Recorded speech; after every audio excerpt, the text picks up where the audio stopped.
UDF സ്ഥാനാർത്ഥി പ്രഖ്യാപനം വൈകുന്നു.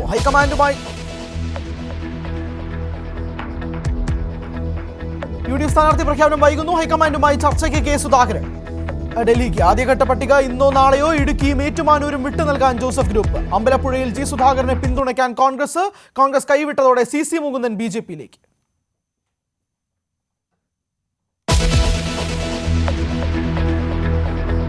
NDA ആദ്യഘട്ട സ്ഥാനാർത്ഥി പട്ടിക ഉടൻ. BJP സ്ഥാനാർത്ഥികളെ ഒരുമിച്ച് പ്രഖ്യാപിക്കാൻ നീക്കം.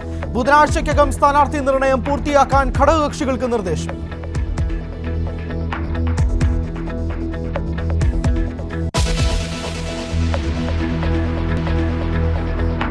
മുൻ കണ്ണൂർ ADM നവീൻ ബാബുവിന്റെ മരണത്തിൽ തുടരന്വേഷണത്തിന് ഉത്തരവിട്ട കോടതി. കുടുംബത്തിന്റെ ഹർജിയിൽ നിർണായക ഉത്തരവ്.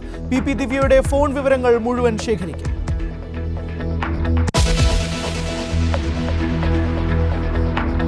ഓൺലൈൻ തട്ടിപ്പ് പരാതിയിൽ കണ്ണൂർ DCC ജനറൽ സെക്രട്ടറി അറസ്റ്റിൽ. പിടിയിലായത് കെ സുധാകരന്റെ അടുത്ത അനുയായി.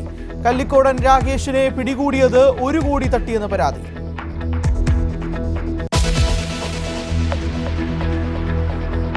നിലമ്പൂരിൽ മരുമകളെ വെട്ടിക്കൊന്ന അമ്മായിയമ്മ അറസ്റ്റിൽ. കൊല്ലപ്പെട്ടത് കൂറ്റമ്പാറ സ്വദേശി സുനിൽ ബാബുവിന്റെ ഭാര്യ രജില.